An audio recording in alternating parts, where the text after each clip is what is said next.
जोहार, जय मूल निवासी। मैं रविंद्र राणे और आप देख रहे हैं एमएन टीवी। आज 1 मई राष्ट्रीय एवं अंतर्राष्ट्रीय दृष्टि से महत्वपूर्ण दिन है। आज के दिन अंतर्राष्ट्रीय मजदूर दिन मनाया जाता है। अंतर्राष्ट्रीय मजदूर दिन क्यों मनाया जाता है, इसे समझना होगा, इसकी पार्श्वभूमि समझना होगा। दुनिया में औद्योगिक क्रांति से बड़े पैमाने पे बदलाव निर्माण हुए थे, मगर उसके साथ साथ मजदूरों का शोषण बड़े पैमाने पे होता था। मजदूरों को अपना काम 15-15 घंटे करना होता था। इसी वजह से मजदूरों के संगठनों ने मजदूरों के लिए केवल 8 घंटे काम करने के लिए आंदोलन चलाए। इस आंदोलन को 8 आवर्स डे का नाम दिया गया। 21 अप्रैल 1856 को ऑस्ट्रेलिया में मजदूरों को न्याय मिला। उस समय 21 अप्रैल को मजदूर दिन मनाया गया और ऑस्ट्रेलिया से प्रेरणा लेकर अमेरिका के मजदूरों ने भी 8 घंटे के लिए आंदोलन शुरू किया।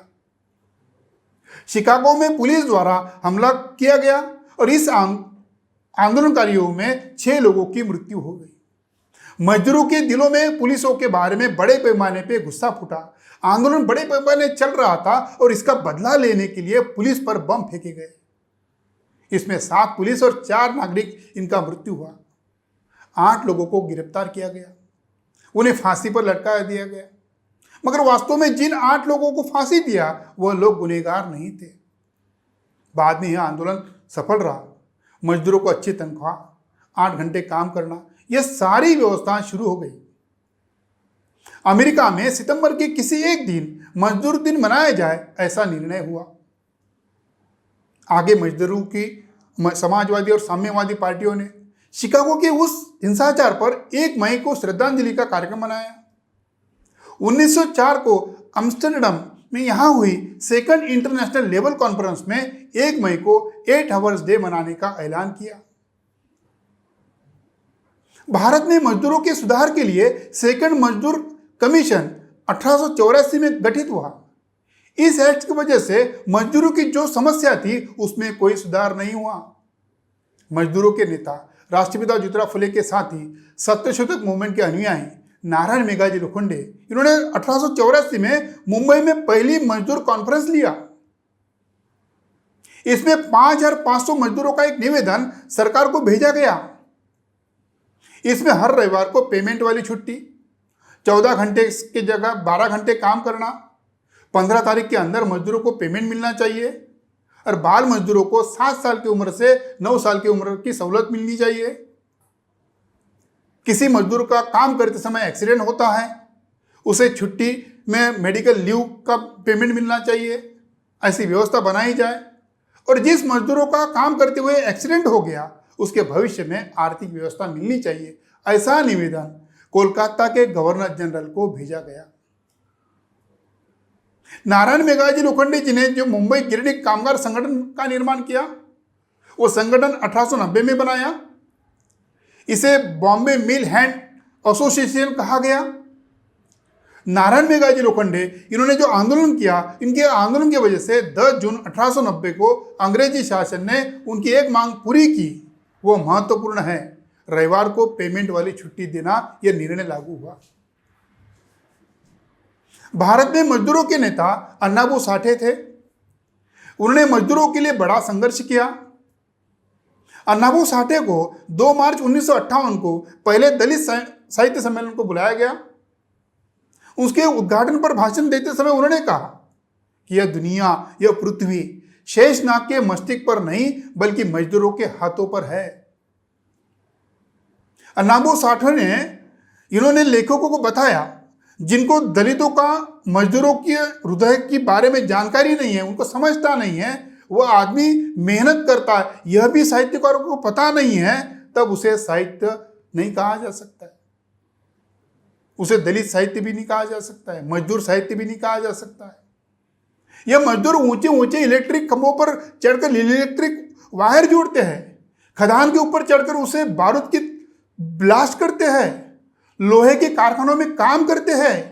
काम करते करते उनका मृत्यु होता है या मजदूर मेहनत करते करते मरता भी है। जिन साहित्यकारों को इन मजदूरों का अछूत लोगों के मेहनत का जानकारी नहीं है, वो इसलिए उनका जीवन जानना चाहिए, तभी उसे साहित्यकार कहा जा सकता है। डॉक्टर भीमराव अंबेडकर जी 1942 से 1946 तक अंग्रेजी शासन में श्रम मंत्री थे। उन्होंने मजदूरों के लिए महत्वपूर्ण भूमिका निभाई। उन्होंने खुद भी मजदूरों के बीच में काम किया, उनकी समस्याओं को करीब से समझा। श्रमिक वर्ग के अधिकारों तथा समस्याओं के बारे में डॉक्टर अंबेडकर न केवल जागरूक थे बल्कि इन विषयों पर संघर्षशील थे। 1920 के बाद भारत में साम्यवादी संगठनों का प्रभाव शुरू हुआ। 1924, 1925, 1928, 1929 को कपड़ा उद्योग में जो जुड़े मजदूर हैं उनके संगठनों बने और उसमें बड़े पैमाने पे हड़ताल शुरू हुआ। ये हड़ताल कम्युनिस्ट पार्टी के नेताओं ने करवाया। डॉक्टर अंबेडकर ने अपने अखबारों में यानी बहिष्कृत भारत जनता में इस माध्यम से श्रमिक वर्गों को हड़ताल से दूरी बनाए रखने के लिए मशवरा दिया। परिणाम स्वरूप साम्यवादी नेताओं ने बाबा साहब को श्रमिक वर्ग का शत्रु घोषित किया, आलोचना की। बाबा साहब अंबेडकर कहते थे, श्रमिक वर्ग की आर्थिक तथा सामाजिक स्थिति काफी दयनीय है। ऐसी स्थिति में उन्हें हड़ताल पर नहीं जाना चाहिए। अंबेडकर मुंबई म्युनिसिपल कर्मचारी संघ के अध्यक्ष बने थे।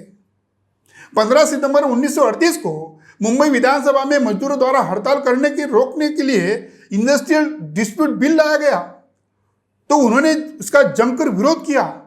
सारे मजदूरों को मजदूरों के जो संगठन थे उनको साथ लेकर इस बिल के विरोध में आंदोलन चलाया। रेलवे मजदूरों का एक सम्मेलन मनमाड़ महाराष्ट्र में 1938 में हुआ था। वहां पर अध्यक्षीय भाषण कहते हुए डॉक्टर अंबेडकर ने कहा, यह बात सच है कि हम अपनी सामाजिक समस्याओं को लेकर संघर्ष कर रहे हैं, किंतु अब समय आ गया है, अब हम अपनी आर्थिक समस्याओं को लेकर संघर्ष करें और आगे चलकर मजदूरों की समस्याओं को भी जोर शोर से उठाए, उनकी मांगों पर आंदोलन किया। डॉक्टर अंबेडकर साफ तौर पर कहते थे कि कार्ल मार्क्स ने मालिक और तथा मजदूरों के बीच दोनों वर्गों में समाज को विभाजित किया है। भारतीय परिस्थितियों में यह विभाजन नितांत गलत है। इस तरह स्पष्ट विभाजन भारत में नहीं हो सकता है। सभी मजदूर वर्ग मिलकर एक वर्ग समूह बनकर आ जाता है, परंतु भारत में ऐसा संभव नहीं है। भारत की सामाजिक संरचना अलग है। मजदूरों के अंदर सामूहिक एकता लाने के लिए उन्हें समझना होगा। उनके आपस की जो सामाजिक दूरियां हैं, अशुद्ध भाव है, वो दूर करना होगा। उन्हें आगे ये भी कहा कि मैंने किसी भी श्रमिक नेताओं को इस सामाजिक भेदभाव के विरोध में बोलते हुए नहीं सुना है। साम्यवादी श्रमिक संगठनों के बारे में कहते थे, मुझे कहने में कोई संकोच नहीं है, यह दिग्भ्रमित लोगों का समूह है और मैं एक कदम और आगे जाकर कहता हूं, इन लोगों ने श्रमिकों का जितना अधिक नुकसान किया उतना किसी ने नुकसान नहीं किया। अगस्त 1945 को प्रथम त्रिपक्षीय सम्मेलन का आयोजन हुआ। डॉक्टर अंबेडकर ने मजदूरों और मालिकों के उद्देश्यों के बारे में कहा कि दोनों के मुद्दे समान हैं। मजदूरों के लिए कानून बनाना, औद्योगिक विवादों को निपटाने के लिए एक त्रिस्तरीय पद्धति निर्माण करना होगा। पूरे भारत के मजदूर और मालिक के संबंधों की चर्चा करना होगा। बाबा साहब चाहते थे कि सरकार की राष्ट्रीय श्रम नीति निश्चित होनी चाहिए और इसे बनाने में मजदूरों को बराबरी सहयोग लेकर उन्होंने बनाना चाहिए। सरकार की इस नीति का व्यापक स्वरूप बनाने के लिए उनके श्रम मंत्री कार्यकाल में 4 लेबर कोड सम्मिलित किए गए। इन सम्मेलन में मजदूरों को न्यूनतम वेतन की चर्चा हुई, अधिक समय काम के बदले अलग से ओवरटाइम की व्यवस्था मिलनी चाहिए, इसकी चर्चा हुई। मजदूरों के भविष्य निर्वाह की चर्चा की गई। मजदूरों के लिए सस्ते मूल्य अनाज व्यवस्था के बारे में चर्चा की गई। कंपनी के अंदर सस्ते दर पर जलपान और अस्पताल की व्यवस्था होनी चाहिए, इसकी चर्चा की। विश्राम स्थल की सुविधा उपलब्ध हो, इसकी भी चर्चा की। मोदी सरकार ने बाबा साहब अम्बेडकर ने जो 4 लेबर कोड बनाया था उसमें बड़े पैमाने पे बदलाव किया। न्यू लेबर लॉ को 1 अप्रैल 2021 से नए वित्तीय वर्ष से शुरुआत किया। इसके बारे में बताया जाता है कि निर्धारित घंटों से 15 मिनट ज़्यादा काम हुआ तो वह ओवरटाइम मानकर उन्हें ओवरटाइम मिलेगा। कई कंपनियों को अपने कर्मचारियों को दिए गए जाने वाले सीटीसी आज तक कंपनी के काम के बदले कंपनी को जो कुल पैसा देती थी उसमें बदलाव करना होगा। सैलरी के चक्कर के बारे में भी बदलाव किया गया। इस बदलाव के साथ कंपनियों को कर्मचारियों के बेसिक सैलरी उनके सीटीसी के तुलना में 50% करना होगा।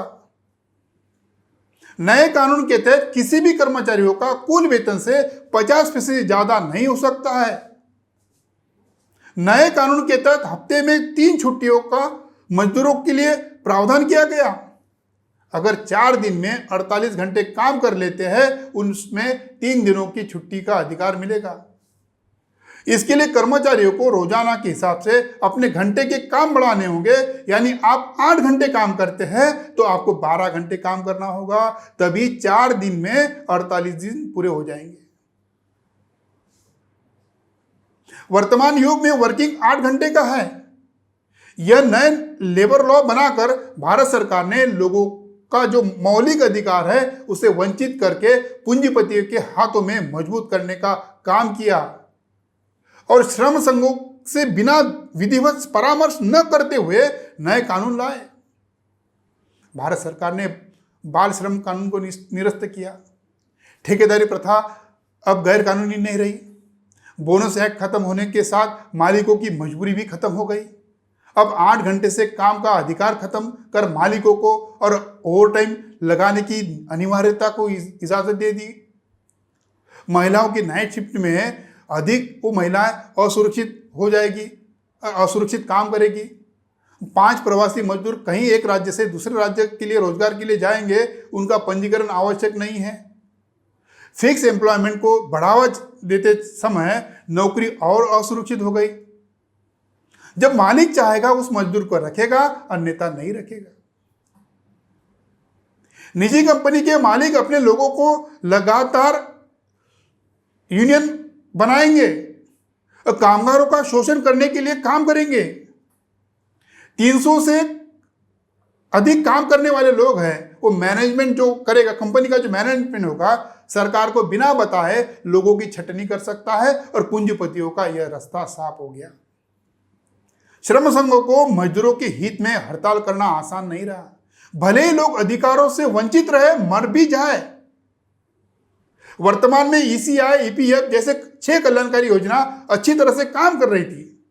सरकार ने उसी व्यवस्था को कमजोर करने के लिए ईपीएफ को समाप्त करने के लिए आम योजनाओं को सम्मिलित किया गया और यह मजदूरों के लिए घातक सिद्ध हो जाएगा। नए लेबर लॉ के तहत 7 दिन का नोटिस दिए बगैर हड़ताल पर नहीं जा सकता है। किसी बात पर ट्राइब्यूनल सुनवाई चल रही है तो उस समय के दौरान सुनवाई पूरी होने तक 7 दिनों के बाद मजदूर हड़ताल पर नहीं जा सकता है। इस तरह मजदूरों के हड़ताल करने का अधिकार समाप्त किया। 1 मई को मजदूर दिन मनाने की कोई अभी मायने नहीं रहा। वैसे मजदूर वर्ग इस दिन को और ज्यादा अपने मूलभूत अधिकारों के लिए संघर्ष करके राष्ट्रव्यापी आंदोलन खड़ा कर सकता है, उसका प्रण ले सकता है।